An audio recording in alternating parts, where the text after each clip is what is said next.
progress. Hi, this is Lynn, the Swan Effect Mum, and her Coffee and Chat podcast. This week we are joined by James, and James is going to be discussing being a dad with autism, having a child with additional needs, and coping with child loss. Now, that's a lot to cover in one episode, but we're going to try as best as we can. Are you all right, James? How's things? Yeah, no, it's not so bad, thank you. Yeah, not so bad. I love the bit beginning. This is recording. I like copying accents.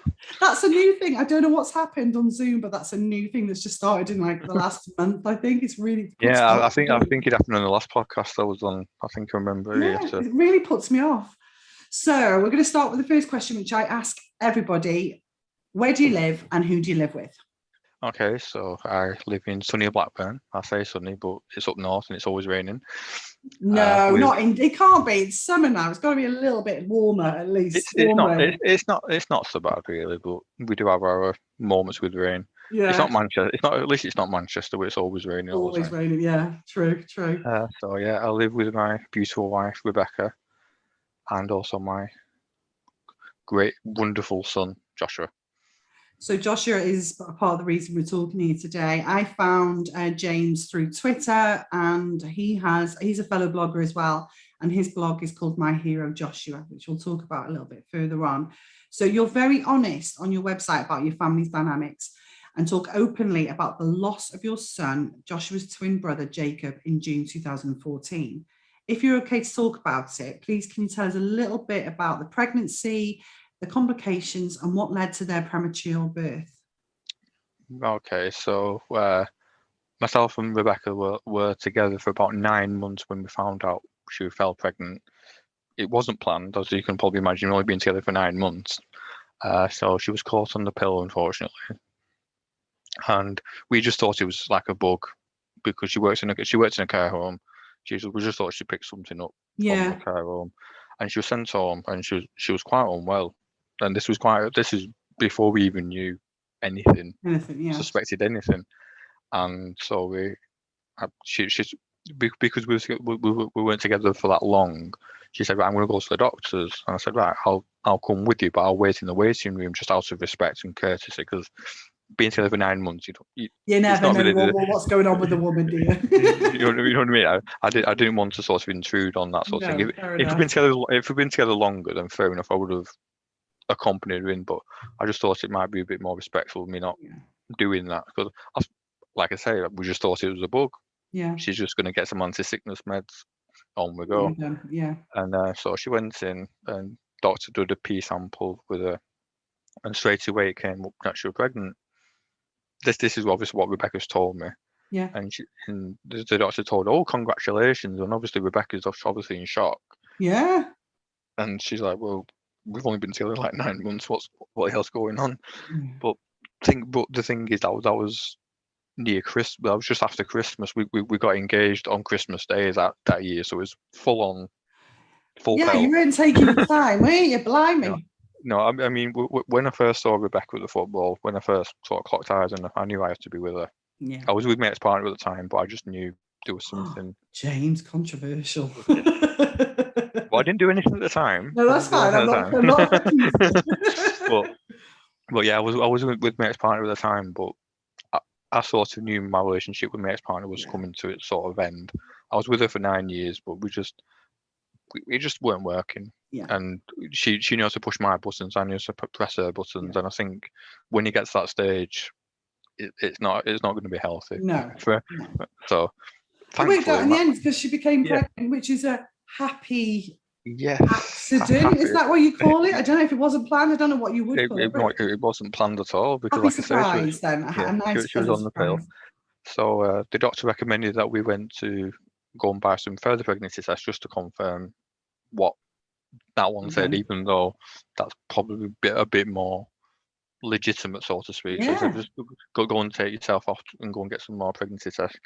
So we got one of them fancy dancy ones that told you how many weeks, and we got one of the normal ones, so to speak. So Rebecca did the fancy one first, and it came up that she was 2 to 3 weeks pregnant. Now, before this, Rebecca had been on a Christmas do, got absolutely inebriated with vodka and coke all night because it was a free bar for her, and she didn't have a clue. We both didn't have a clue, and so yeah, that confirmed that she was I think it was 2 to 3 weeks. So she'll You know probably what correct me. though? There is so many. I've done that both times. I thought, oh my word, I got Yeah, absolutely bladdered. Da, da, yeah, da, da, da. But the doctors say that it's so minute, the yeah, belly, it's not a yeah. danger. And then fast forward to our first scan. Uh, Yeah, that was on our niece's birthday, which obviously was a nice day. yeah, And then we went to the sonographer, to the ultrasound, yeah. and Rebecca led down. But I was having discussions at work prior to this with one of my friends at work, and she was saying twins. I can just sense it, twins. I said, you know what, I'm feeling the same, but I won't say anything. I didn't say anything to Rebecca. I just thought, well, if I say something like that, she's going to think, oh, shut up. You know what I mean? You just think, Yeah, but I did end up saying so. I said, look, I think we're having twins, as calmly as anything. yeah. So we went to the ultrasound. Rebecca's lying down, rolling up a top and getting all sorted. And the sonographer's going on, oh, there's one. I thought, oh, nice. Is it healthy? Yeah, nice and healthy. Oh, there's another one. And Rebecca's face white as a sheet. Now, Yeah. if you can That imagine would be done. Rebecca's of Caribbean descent, but she went white as a sheet, and you can Yeah. imagine the colour just draining from her face. Yeah. And I'm sat there calm as anything, and she's looking like, "Are you all right?" Yeah, I told you. And the sonographer actually said, "Well, I've actually found triplets in this room before, but don't worry, it's not you." I was I'm gonna like, say. "Oh, for God's sake, thanks." So yeah, and that's how we found out we were having twins. And then I like to be prepared. I like to be organised. So I said, let's have a private scan. So we moved back down to our hometown, Blackburn, from Bolton, because Rebecca was from Blackburn originally as well. Well, she's originally from Chorley, but she spent most of her life in Blackburn. So we came down and said, right, let's have a private scan. And that's when we found out we were having two footballers, two footballs. Oh, yeah. And yeah, and then subsequently, as a result of that, she started becoming quite ill with mouth ulcers, tonsillitis. Um, re I won't say really bad morning sickness, but in the first trimester, she was absolutely horrific with Yeah. morning sickness, and she was being sick all the time. Even on the day of the first ultrasound, obviously it says on the letter, drink plenty of water so we can get a Mm. clear of all that sort of thing. Rebecca does not like water, so it makes her feel sick to begin with. So I'm there trying to force her down some water. She's Yeah. puking it back up on the day of the appointment. Oh God, bless her. And she's the only one that can drive. So she had to drive up to the hospital. I'm there trying to keep her calm while she's trying not to be sick in the car and everything. It was looking back, it was a fun Yeah, time, it's funny time. Yeah, it's memories, isn't it? but Definitely. at the time it was quite scary because I didn't know what the hell was going on. Because No, obviously I'd never been a dad before. I didn't no, know it's all what new, the. isn't it? Yeah. It's just like you say, it's all new.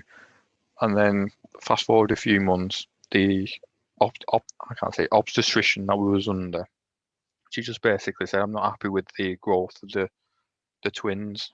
And this was on a Friday night. She just said, "I deliver babies tomorrow," and that was at Well, 10 how many o'clock. weeks were you by this point? 30 weeks to 30 weeks, 6 days, so just short Okay. of 31 weeks. Yeah.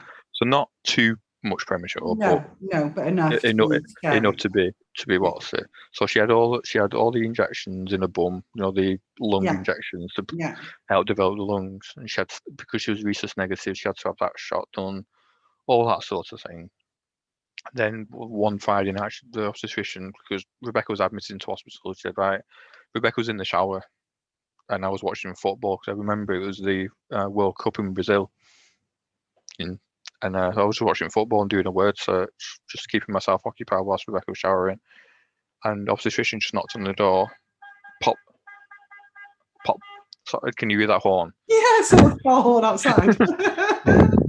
And so she was popped her head through, saying, "Right, I'm delivering babies tomorrow.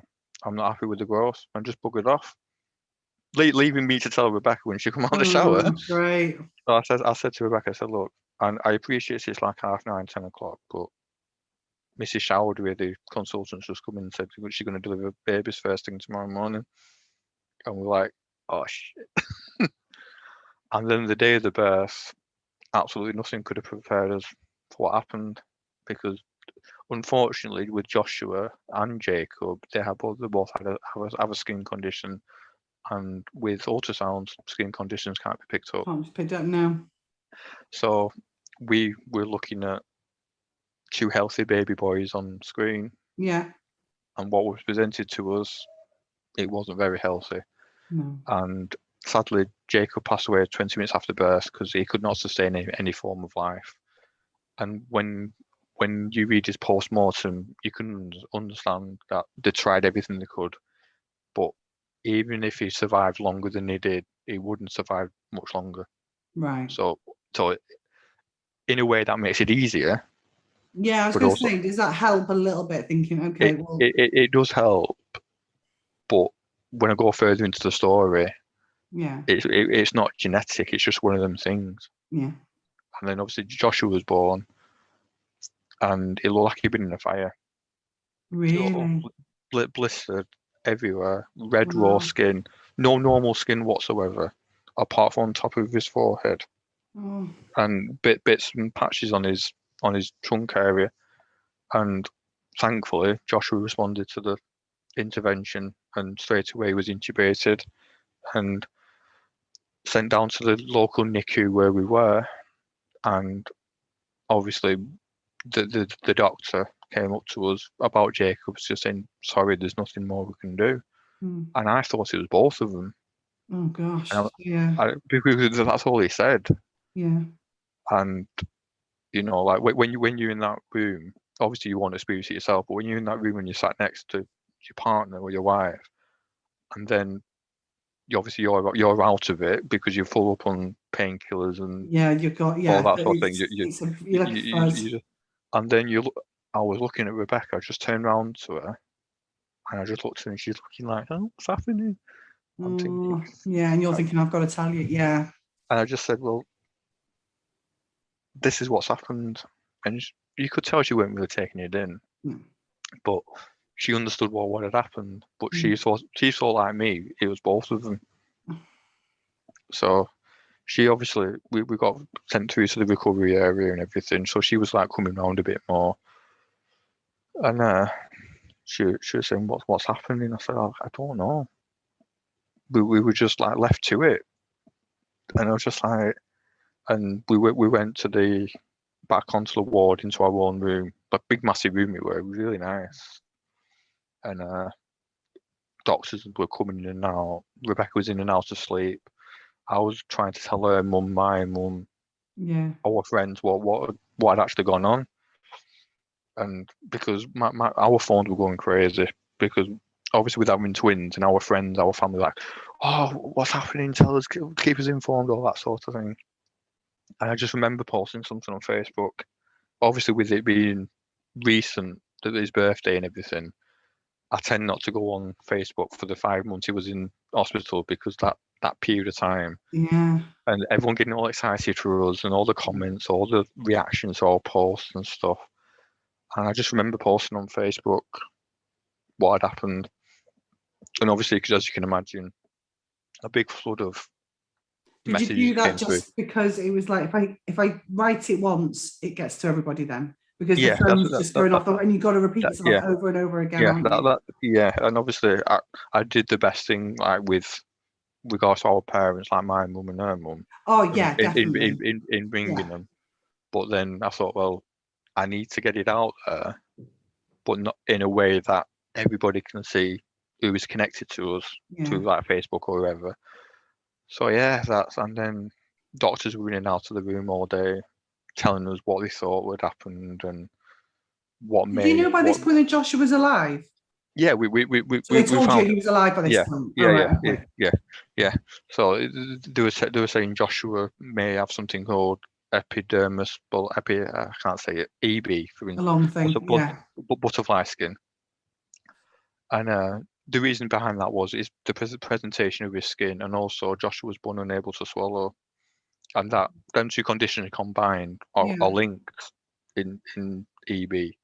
So they thought, right, and then they said Jacob had something called Edwards syndrome, which not many babies survive past Right. past birth and everything. So I thought, right, I can accept that and just deal with it, accept it, move on, because we've got Joshua to think about Yeah. and all that sort of thing. And then the doctor came in who sort of intervened with Joshua and said, right, I think we're going to have to send him to Birmingham, which is the EB specialist centre. And obviously, coming from Lancashire all the way down to Birmingham, we thought, oh my God, we're going to be away from family, we're going to be away from friends. But by this point, your wife is, she's had a cesarean, hasn't she? Traumatic as well. So she's obviously still healing, as Yeah, so and she's in and out of sleep, and I'm at that point I didn't know I was autistic. Oh, okay, right. So obviously we'll move on to that later. Yeah, we're going to talk about that later. Yeah. But at that point I didn't know I was autistic, so I'm there shouldering pretty much everything. Everything, yeah. And to be honest with you, I don't know how I kept it together.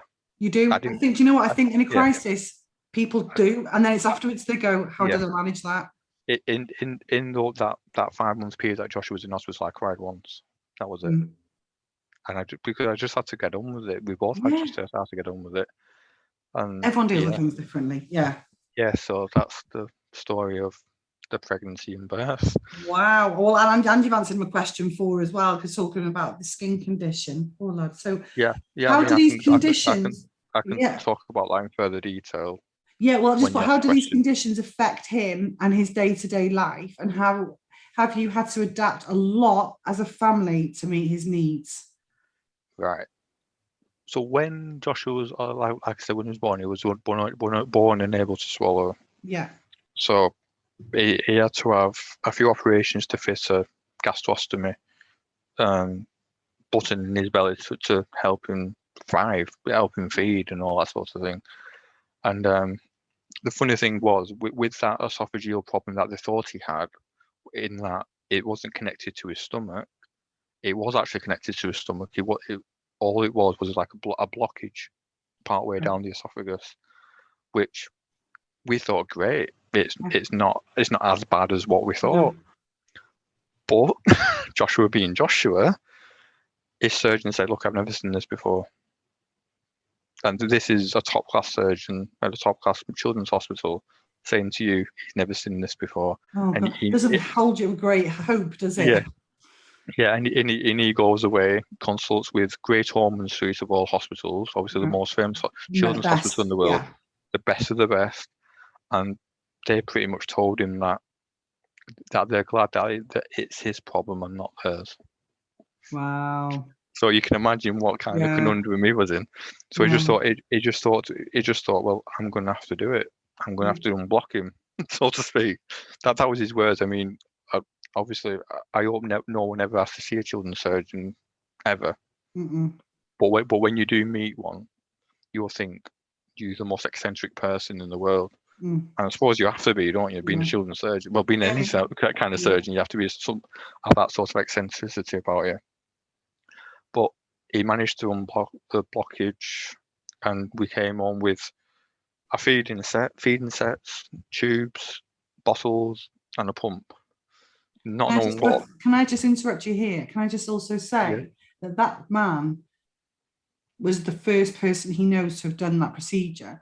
He will then have written a piece on that about, and now it'll be out there for others, surgeons. Well, this is the beauty of it, isn't it? People are learning absolutely. Now. I mean, he'll be famous amongst them all. It's not just that; it's about the skin condition as well, because we're just going back to the milk and everything. Obviously, with Joshua being pump fed at the very beginning, we was literally doing it every 3 or 4 hours, as you would do a normal baby, with all that sort of thing. And we were absolutely knackered, as you can probably imagine. Up in the middle of the night, having to arrange a feed. It's not just a simple case of putting, because he didn't know how to chew, he didn't know how to suck on a bottle. He never had a dummy. No. He just didn't know, because he didn't have that right from the first minute of his life, as you would do, as you would expect. So moving on to skin condition, Joshua's skin condition is only one of 32 reported cases in the world. and combined with the esophageal obstruction, he's the only case in the world that's been reported. Wow. So, and he has been written about quite, I won't say quite a bet. lot, but Yeah. a fair few times by his dermatologist Mm. and everything. So with his skin condition, thankfully, it's all healed, but Joshua doesn't have any normal skin. It's just all scarred, pretty much. About 75-80% of his body, apart from his face and bits and bobs on his trunk area, he has no normal skin, so to speak. Did you call it butterfly skin? So is that how it looks, like scaly? Is that Well, why they call it butterfly? that's what they thought it was. Because Oh, right, it's not. Oh, yeah, gosh. but if it was that, then it would have to be in bandages all the time, all that sort of thing, backs all the time, Oh, okay. to prevent infection, all that sort of thing. Mm. So thankfully, the skin problem is called erosive vesicular dermatosis. It's just basically erosive. It just means all the skin was eroding. Vesicular means blistered, and dermatosis just means skin condition. Wow. And thankfully, his face wasn't affected. We're so lucky. Isn't it But just it, unbelievable it sometimes what can happen to the body? when you think about when you see a picture of Joshua and you think, yeah, you can see all the scars, all the different Mm. things and everything. How did it not affect his face? Yeah. Why is And that? nobody knows. Nobody knows. It's not just in the case of Joshua. It's in the other 30 odd cases. It's just the face just does not get affected. And the funny thing is, when I was talking about him having normal skin on his forehead, when we first saw a picture of Jacob had exactly the same outline on his forehead. Oh, really? Yeah, so it that in itself Yeah. bonds them together. So God, definitely. yeah, so in respect to his skin condition, I mean, he can't regulate his skin temperature. So when it gets too hot, he has to lie down on the floor, take his top off. He knows what to do Yeah. because it's been drummed into him that many times. And unfortunately, when he was at nursery, he did have a few seizures because he got too hot. Yeah. But And that's because he's so young, isn't it? How old is he? yeah, Sorry, now did you say? he's 7 now. 7. So, it's things like that. They get all kids, they don't listen Yeah, to it, do they? They do what they no, like at the time. yeah, but thankfully Joshua's always saying I'm too hot, Yeah. and but what makes it even more difficult now is that he has sensory processing difficulties where he thinks he's too cold when it's actually boiling outside or boiling in the house. Right. He'll insist on wearing socks for bed in the middle of summer. But that's just the way it is. So we Yeah. have to sort of balance all that without him getting too hot, Yeah. which is quite a challenge. Can you imagine? But it is what it is. But it doesn't affect, he's a happy little boy, and it doesn't affect Yes, too much his day to day. I call him a hyena because he's always laughing. Oh, see, that's lovely, isn't it? You would not think what he'd been through Yeah. to where he is now, and it's just thanks to the NHS, thanks to all them doctors, thanks to all that surgeon, And also, thanks to the nurses. he's never known any different because he was born like that. Yeah, Sometimes, exactly, if something like happens at 7 years of age, then it can really affect. But if you've been born like that, they don't, I know my sister, she's got a deformity of the foot, and I say, does it bother you? She says, I genuinely, Lynn, I don't know what it's like to have half a foot. I don't know. I've never experienced it. I don't know any different, and yeah, exactly, yeah. Yeah. And it's, I mean, the kids at school absolutely love Joshua. They look after him. Yeah. Even like when he's getting changed for gymnastics, they help him do his buttons up because he can't do his own buttons. Right. All that sort of, and the school are really good in respect of like making sure that he's looked after, not just by the teachers and staff, everyone. but by everyone. And when Joshua was presented with his award in London, he actually had a presentation assembly in front of everyone to get it presented, and then a picture of it went up on like the old I can't projector screen. Yeah. And the teacher said, "Oh, does anyone know who this is?" Because he was only just started year 1 at that point. Everyone like Joshua. So everyone knew him in the whole school. It was just so nice just to have that ethos where everyone's looking after him. Obviously, I do want him to be more independent, but it's just nice that he's not being bullied, he's not being picked on for his differences, because they are very visible, especially when he's in a shorts and t-shirt. Because at his school he wears shirts and jumper and everything, so it's not really visible. No. So it's just nice that he's not being picked on for obviously his differences. And it's nice that the kids are getting involved, because they're the ones that are going to be going to secondary school and things, and hopefully. I mean, he did have one friend that unfortunately moved away, and she was like a mother hen to him. Yeah. She was a proper mother to him, but unfortunately she's moved away. But the rest of the class are absolutely fine with him. He gets on with everyone, makes everyone laugh, makes the teacher laugh, makes the teaching assistants laugh. Lovely. So what I'm going to do is I'm going to do a break right now, and then we'll come back to the next question. Okay. Thank you. Hi. Welcome back. So the questions we're going to go for next is talking about autism for yourself and also for Joshua. So you state on your website that Joshua is under investigation for autism at the moment. You were also diagnosed with autism a few years ago, which you mentioned before. Why do you think it took you until you were an adult and to be diagnosed? And what is your story with regards to being investigated, then diagnosed? Did someone just suggest this to you, or was it something that you were thinking about and came about on your own? Yeah. So the way my diagnosis came about was I moved jobs from the job that I was doing in Manchester. And as part of that, they recommended that I have an occupational health referral because I had quite severe mental health difficulties at that time, with everything we've been through, amongst a few other experiences in my lifetime and everything.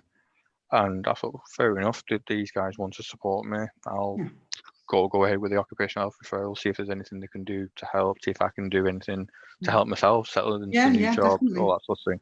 So I thought it was a good idea. So I was talking on the phone to this really, I won't say she was interrogative, but she was asking the right questions. Yeah. And that was the first time in my life that someone had asked the right questions.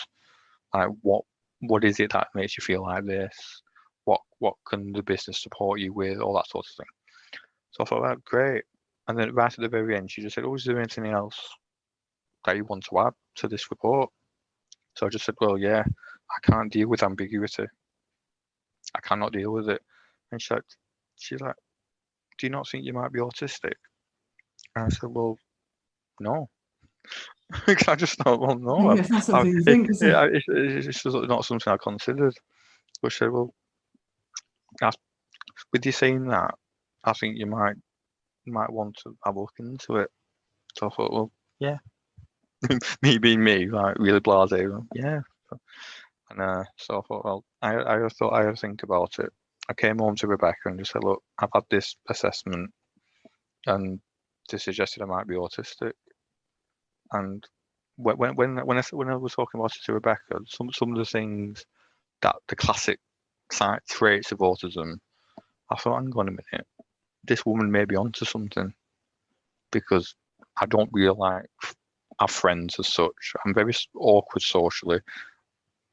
I have quite unique interests, so to speak, and I'm very passionate about those interests. And I thought, oh, maybe it is. Maybe it's just me. Maybe it's just part of my personality. You know what? Those traits, I know a lot of people that haven't got autism that are like that as well. Yeah, that's what I mean. It doesn't necessarily mean I just thought, well, yeah, I'll go to the mental health team, because at that time, like I mentioned before, I was really bad with my mental health. Extremely, so far down. No medication was really working, and I just couldn't find my way out of a paper bag. That's how bad it was.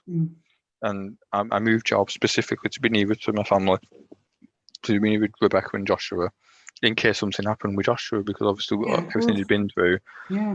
I wanted to be closer, despite the fact where I was working at the time, the hospital was in that city as well. It was in Manchester. I was working in Manchester, so I thought, what's the best thing for me to do? Do I stay here in Manchester, where the specialist hospital is, if it gets rushed down here? But if it doesn't get rushed down here, I'm 30, 40 miles away. Yeah, it's a long way, isn't it? So I had to weigh that up. So I thought, well, the best course of action for me to be would be to be neither home.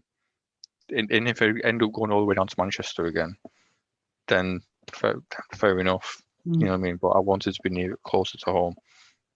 So I managed to get myself a job near home, which luckily for me has flexible working arrangements that are a godsend. You know, I can just drop my pen and just walk out and say, look, I need to go because Joshua's been pushed into hospital or whatever. I can just do that at the drop of a hat. Yeah, it's really good. So, I mean, the company I work for, they have a very bad reputation publicly, but when you're actually employed by them, they actually do look after the staff and they do make sure that you are looked after. Which when I first started, I found a bit strange because, like I say, they have a really bad reputation, sadly. I mean, obviously, I will be open and transparent. I work for the Department for Work and Pensions, so as you can imagine, the reputation that they definitely that they have. But when you're on, well, I'll say when you're on the inside, so to speak, they look after their own. It is a fantastic place to work, and I can't fault them. Did they got the autism tests for you done, or did you do that yourself? So I went to my care coordinator with this new information. I said, well, I've had this occupational health referral. They think I potentially may be autistic. And she sat up straight away as soon as I said that. She said, right, I'll refer you to this charity that undertake NHS diagnosis for adults in the local area. So I thought, a charity? And you just think it's not going to be good enough, or is it going to be accepted, all that sort of thing. But she explained that the NHS in our area outsource all adult diagnosis to this charity. So I thought, well, fair enough if that's the contract they have or whatever. So I got referred there. I went for an initial assessment, and it was about an hour.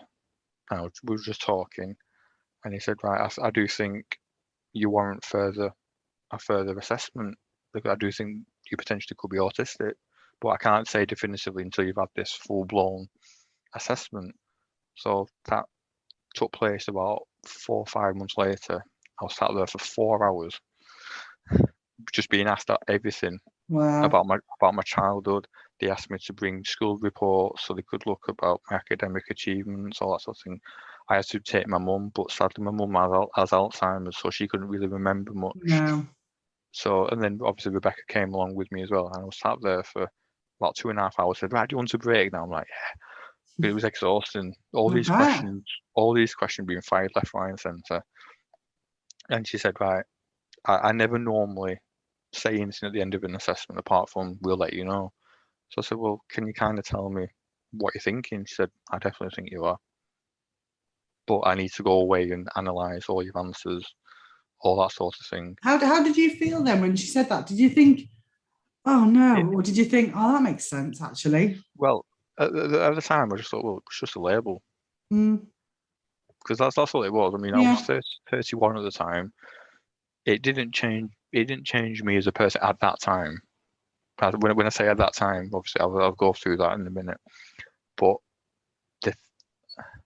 it felt relief in a way, because it explained why I didn't want friends, why I didn't want to go out, why I was so interested in these certain things, and why I couldn't focus on more than one thing at once, and why I get flustered, what all that sort of thing. So I thought, well, great, yeah, I can understand it now, and perhaps that's why the medication wasn't working for me. I was just thinking that, like it's not working because, I mean, I'm not an expert in autism. I don't know anything, but what's it?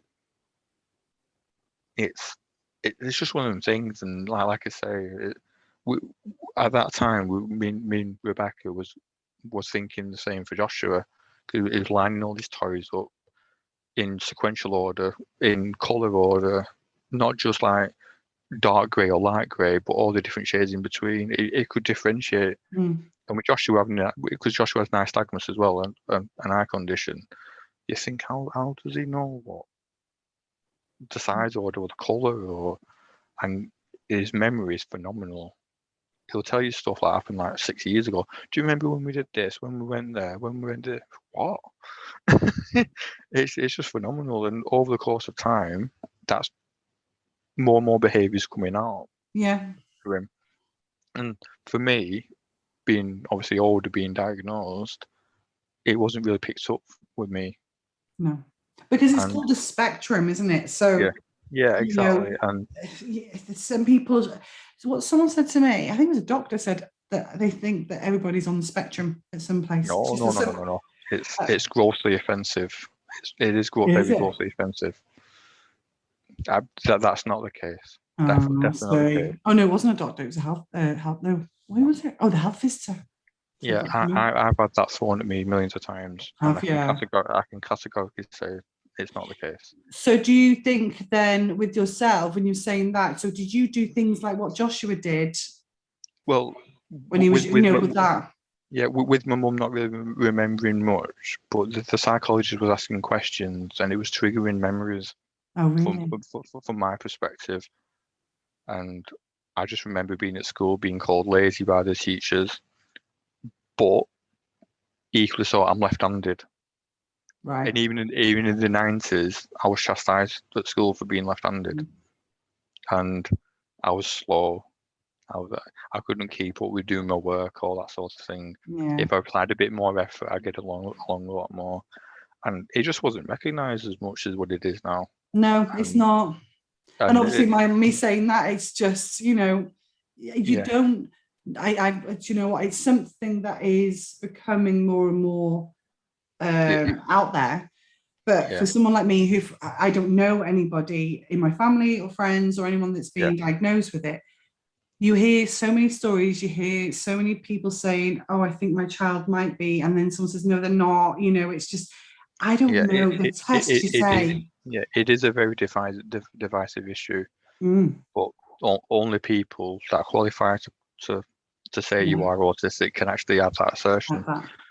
And it's when people's I've had, like, even when I was diagnosed, I had to switch care coordinator because I used to get really peeved off with her because she never used to turn up, or she used to turn up late, and it used to go into my dinner hour at work, and I weren't getting any dinner or anything like that, so I just had to take a swap, because the whole point of meeting on my dinner hour was for us to go somewhere safe in a cafe, meet my dinner, and me talk to her. Who is this then? Who's this? What My care coordinator. And what do they do? Basically, like, you're the patient. Obviously, I was the patient. Yeah. And it's like a go between the mental health team and yourself. Oh, okay, right. So if you needed anything, you'd ring them up and just say, "Can I see the psychiatrist? Can I be referred here? Can I do this? Can I do all that sort of thing?" And they basically coordinate your care. Right. Okay. I'm doing loads of stuff today. Yeah. So yeah, I had to change that one, and the new one, she was pig ignorant. She said, "Oh, are you medicated for autism?" Sorry. Are you medicated for autism? No, you don't have medication for autism. You can't medicate it. It can't be cured. It can't be changed. It's just what it is. Obviously, it can change as you progress through life, through life experience and everything. But through medication, through whatever else, it's just what it is. You know what I mean?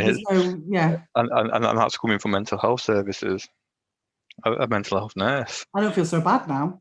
I felt like I really told you that, but I'm thinking, well, I haven't got a clue. I've got I have heard it a million and one times before, but I will say to people, look, what you're saying is actually offensive, because I'm glad you did say that, because but you've got it from my point of view.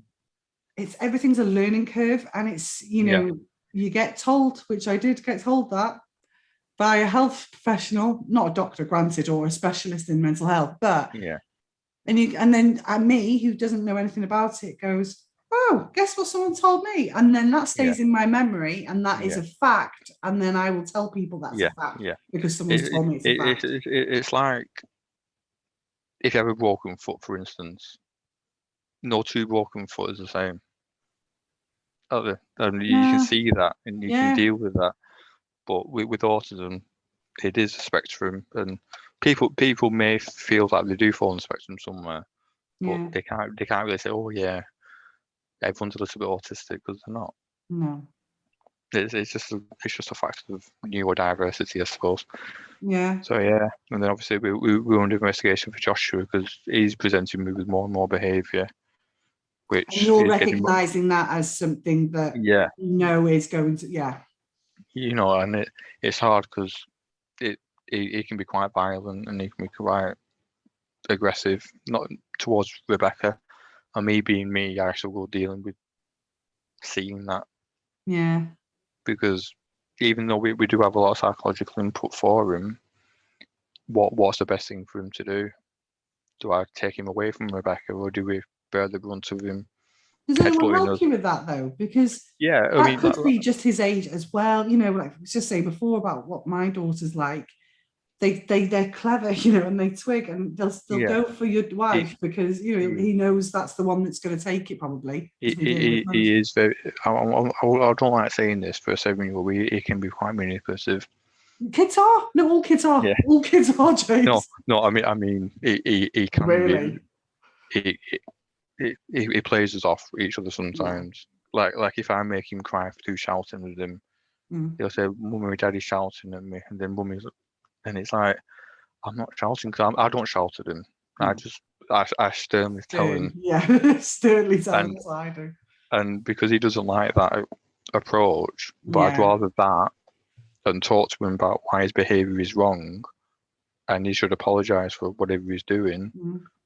That's my approach. It doesn't always work because he's just bursts into tears and then tugs on your heartstrings and And get you back in, don't they? And then it's all again. yeah, Parenting's not easy, definitely I not. mean, like he has these obsessions. He loves animals at the moment, but with his interests, they flick round. It's like a circle. And at the moment, it's animals and the Lion King. Now, I love the Lion King myself. I've seen it a million and one times. I can tell you the story, back to front, all that sort of thing. Mm. But with Joshua, he's only ever seen like snippets on YouTube, but he can tell you the full story about it. Wow. Are And he'll you tell so you. you're getting him obsessed? Is he well, where are you at with that then? Or does it take a Yeah. long time? Well, with his obsessions, they normally last around 3 or 4 months. No, sorry, about getting him Oh, assessed, you know, to see if assessed. he is sort Oh, of right. more. Yeah.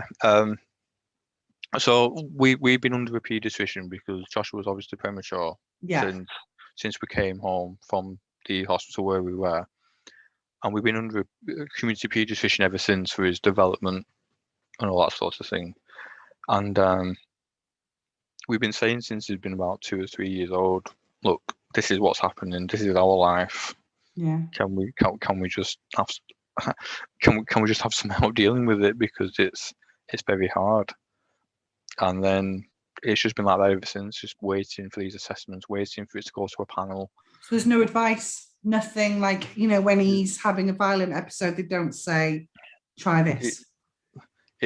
We are having some psychological therapy called parent-child game at the moment, and I don't necessarily agree with the approach because research has shown that it can cause a lot of trauma in later life. Mm.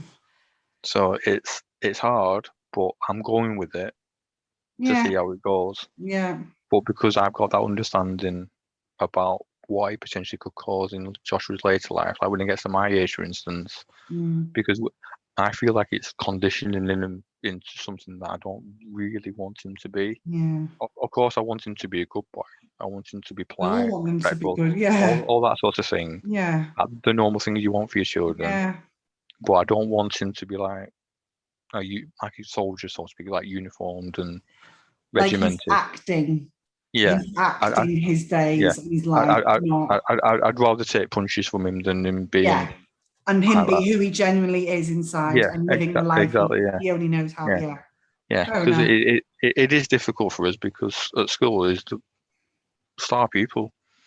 You know what I mean? That's it. So he doesn't lash out in school. No. Mm. Teachers always say to us, like, "It's been wonderful today. You've got a lot of him," and then you come home, And you're and like, it all hey. and and it all comes. Yeah, but It all maybe sort of that's comes because out. he's holding it in all day. Yeah. Well, it has actually been researched quite a lot in Mm. autism. It's called masking, and I'm guilty of it because sometimes when I'm at work, well, when I'm working, because I'm working from home at the moment, when I'm working, I'm very diligent, very studious, all that sort of thing. But the minute I turn my computer off, if I'm gonna have a meltdown, if I'm gonna feel like I feel, I'm just gonna get it all out. What's that called? Masking, did you say? Yeah, masking. Yeah, Oh, okay. and his pediatrician sadly doesn't believe in masking, so we're having Right. a lot of, she's a neurodevelopmental uh, pediatrician. Yeah. She's she. I don't like slagging the NHS off because they've done such wonderful things for us as a family, but sadly this pediatrician just does not listen to us. It's like talking It's to. funny because you were saying not, what did you say? Two broken feet. You can't have the same two, broken. What did you say? Yeah, The two broken feet are the yeah, same or yeah. You something. can't. Well, there is actually a saying for people with autism, and that saying is once you've met one person with autism, you've only met that one person. Right. So this is what I'm saying. So when you're saying the specialist, imagine they're trying to learn about how to make people with autism's lives better or whatever, Yeah, But how can you do that when every single person's different? You'd have to yeah, literally meet individually every yeah. single person. It's hard, isn't it? It's ridiculous. I mean, if Joshua showed classic signs, because he's not that rigid, but when he's in that sort of when he's in a sort of mood where he wants everything to be done like he wants So, it, yeah, and we have to pre-warn him when the telly's going off. We have to pre-warn him when he's going out to school. right. Okay. We have to pre-warn him pretty much at every opportunity. If something's Mm. going to change in the next 10, 15 minutes, Yeah, we have to say, look, Joshua, in 15 minutes, we're going to turn the telly off. We're going to put your pajamas on, and we're going to take you to bed, and we're going to take your animals up with you, all that sort of thing. And as sad as it sounds, it's exhausting. I bet. I really Ju- think, Just, yeah. just having to explain Mm. everything to Because him. what you're saying is how I speak to, well, she's 3 now, but my 2-year-old at the time, because yeah, toddler tantrums, isn't it? You prepare Yeah, yourself, but you're talking about 7 years of age and you're still doing it. yeah, That is emotionally for you two yeah. draining. And when he lines all his animals up, if our cat knocks one over, if we just knock one over, if we're walking past, oh my God, Game it's over. it's like World War III. Yeah. He'll point to it. He won't pick it up himself. He won't So use to pick it up. how do you deal with that though? So now It, you've got autism, it is and then extremely you've got a difficult. son with possibly autism as well. We're saying Yeah, possibly because he's not been diagnosed, yeah, but possibly. And he's, like you said, World War III, he's just broken out. How are you yeah. dealing with that with your Well, mental? How well, does that at, work? at the very beginning when it started happening, and I was sort of figuring all this autism business out for myself, Yeah. I admit now I did not cope with it very well.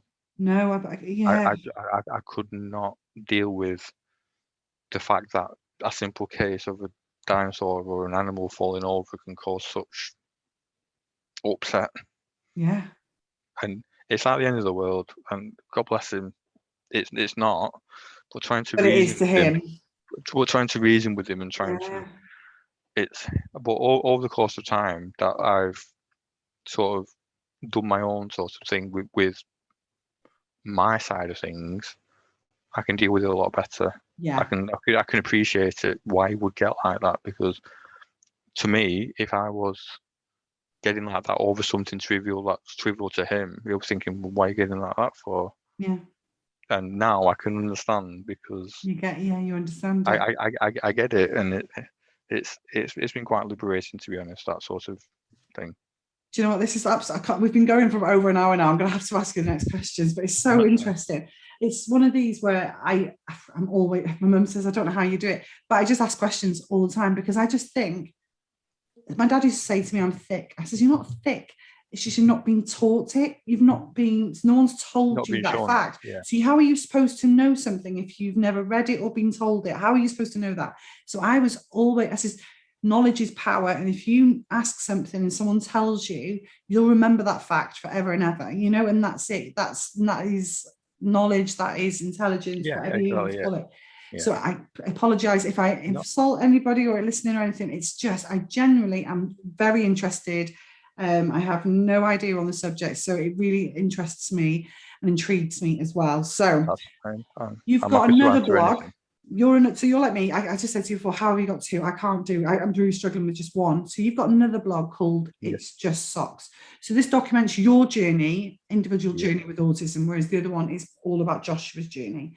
In a recent blog post, you talked about struggling with self-identity and how you deal with stress and anxiety. You mentioned how you hope to start going to groups with other adults with autism.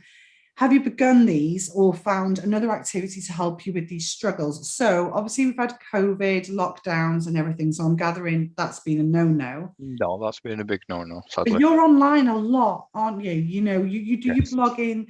We'll talk about the next question about dad vengers and things like that. Are you feeling like you're talking about doing this with me as well? Does that help you, do you think?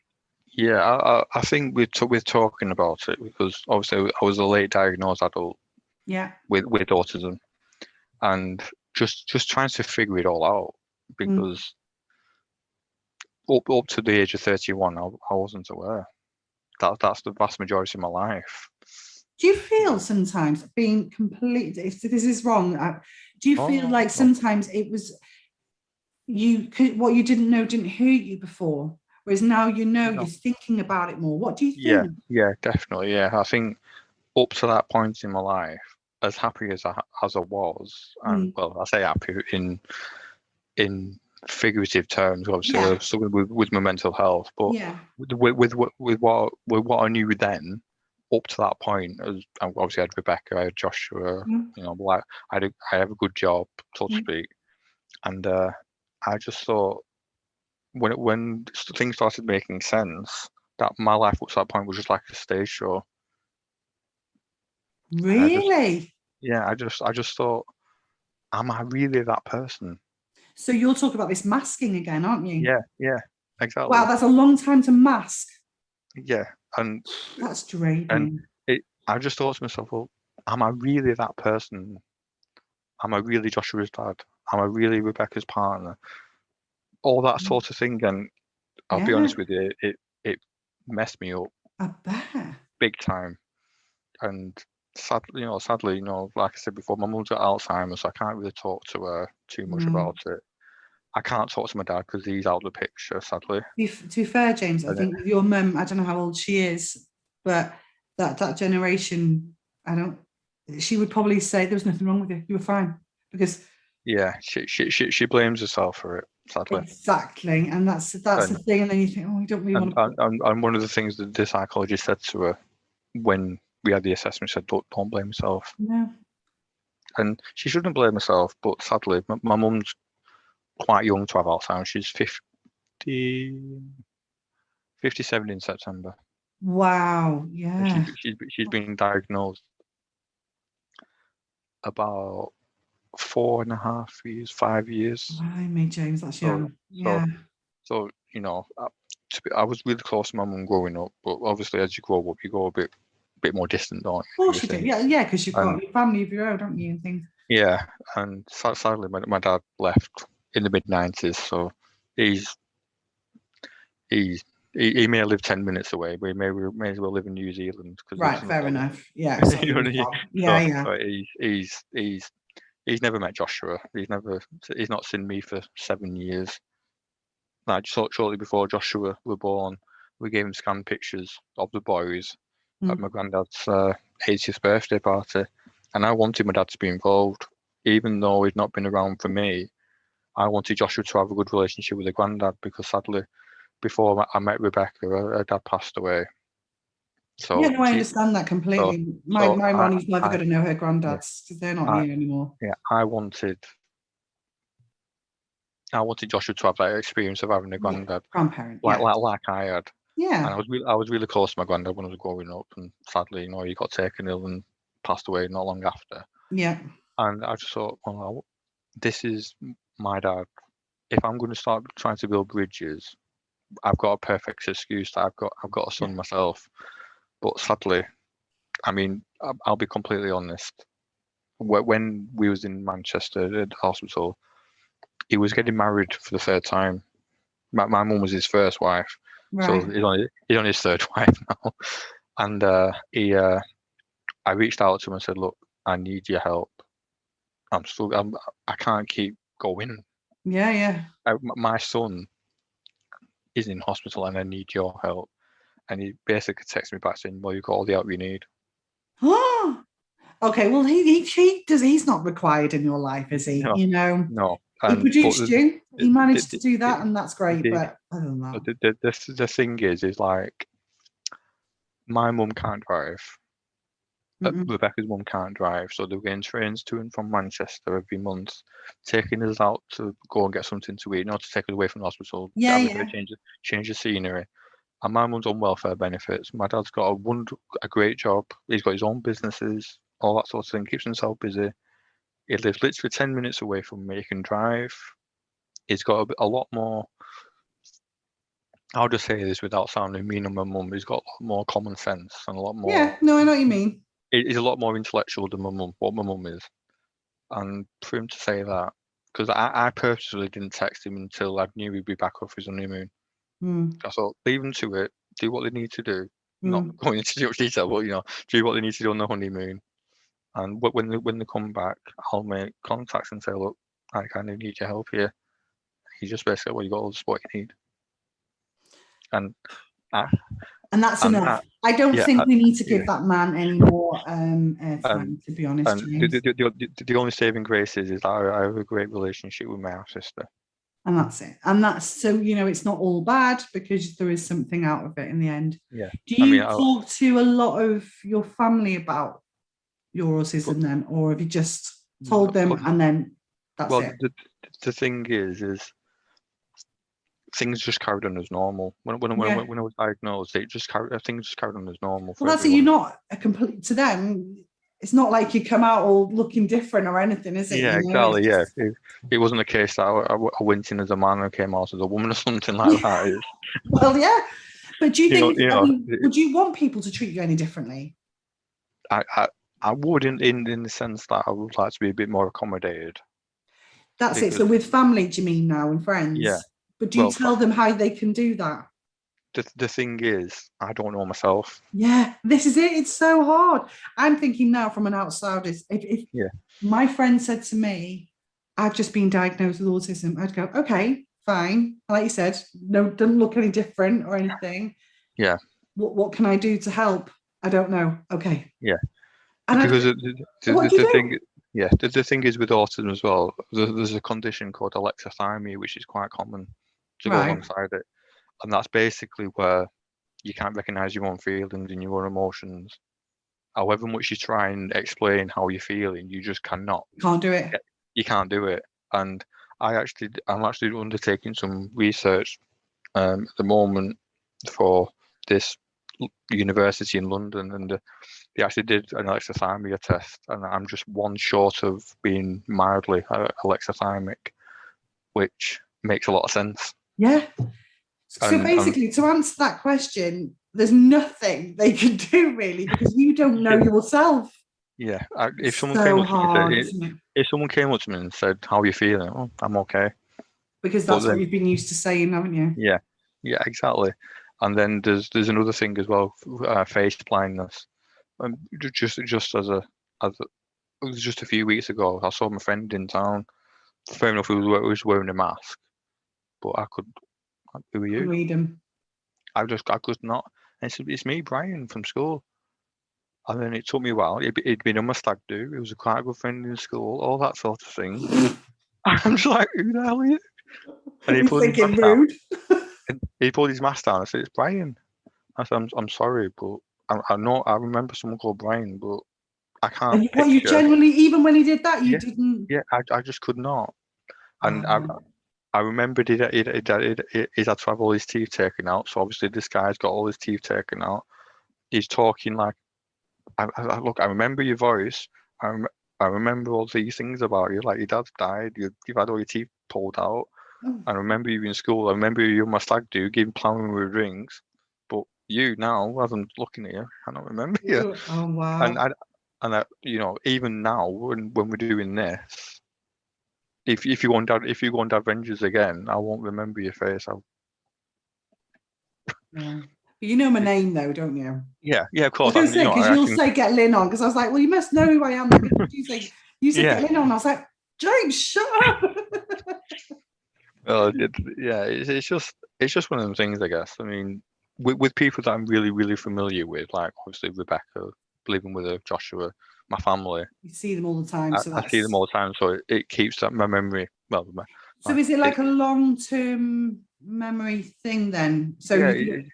I don't know if it, that's the right. I can't remember which way it is now. it's kind of like when I talk to friends on Facebook. If I see them uploading a new picture, Mm. like if I know them from school, I remember the name, and if they look like they did in school, I would won't think.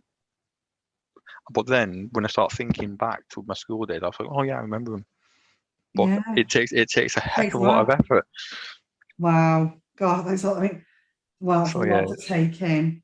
I Well, can't so remember. I'm going to have to end it there because this is going to go be the biggest podcast I've ever done. No, don't worry. I'm happy. I'm happy to talk. It's been really good. You've been talked, and I hope, like I said, I haven't come across as being rude. I don't want to be rude. I just want to be No, interested, or what's the word? yeah. I Inquisitive. mean, I am. Anyway, I'm more. I'm like an open book. With any yeah. questions that anybody has, I will talk about it, and I will be open and frank with that person. And If if I'm being honest, there'll be people listening going, do you know what, Lynn? Fair play, because I don't think I'd have the guts to ask that, but I was thinking exactly the same thing. So do you know yeah, what? This is why I'm doing it, because if you you just don't need know, to. you don't know. And like I said to my Yeah, dad, now I know. Now I know not to say that everybody's on the spectrum. And now I know that there's certain things that if someone doesn't recognize me and the goal doesn't, that's why, it's just, that's how you learn things, isn't it? yeah, exactly. I mean, it's still a learning curve for me I at the bet, moment. yeah.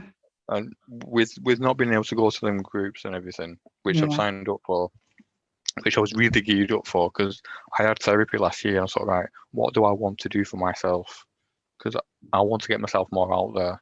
I want to get myself fit because I'm slightly overweight, and it's Bum, like bum. I want something for myself. Rebecca has bingo. She has her friends to see, and she's very very sociable, which is to her credit. You know, go ahead and do it. Do what you want. But I didn't resent it, but I also thought, well, what about me? Where do I fit in? All that sort of thing. And I thought at the end of my therapy, I thought, right, I'm going to go swimming. I'm going to go to these groups. I'm going to do something for myself. Keep fit, possibly make new friends, which I may not keep for very long because I don't want to be around people. Yeah. But uh, I thought, right, and that was the end of February last year. Yeah, I know. And And then then, everything li li stopped. and then literally, I got all my swimming gear bought, trunks, goggles. I even You'll got float. I even got what's it, uh, waterproof headphones, so I Oh, could listen yeah. to all that sort of thing. I thought, right, I'm going for it. I thought, right, I'm going to start going now. The day after, we're in a national lockdown. Oh, great. And then Oh, not 18, now, though. You can go swimming now, James. You've got no we, excuses now. we can, but it's just a case because it's actually near where I work, the office where I work. And I was going to go before work, Yeah.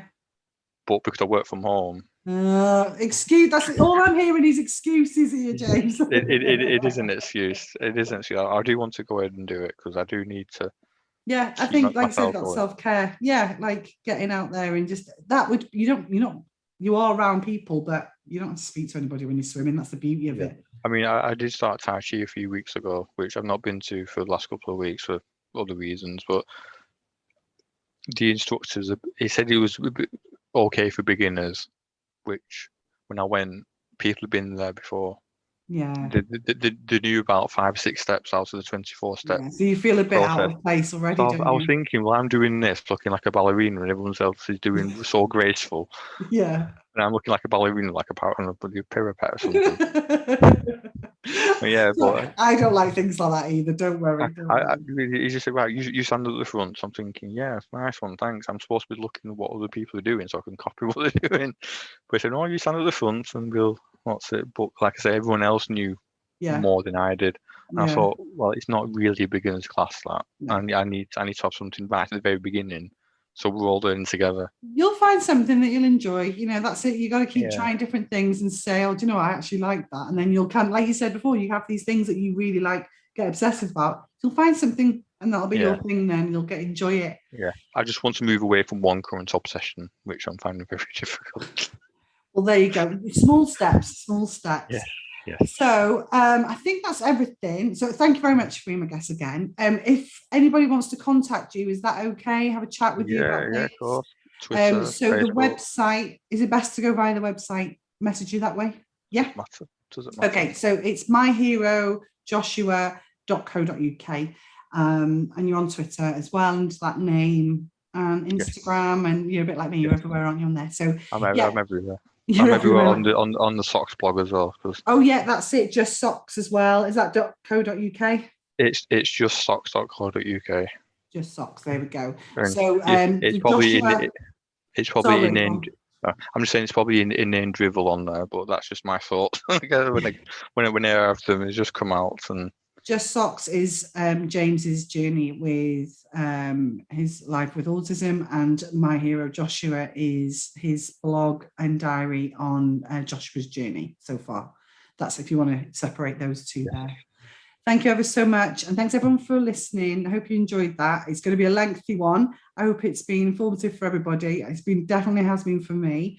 And yeah, if you want to have a look at those blogs, have a look at those, contact James or myself if you have any questions. Thanks so much for listening, everyone. Take care. Bye-bye.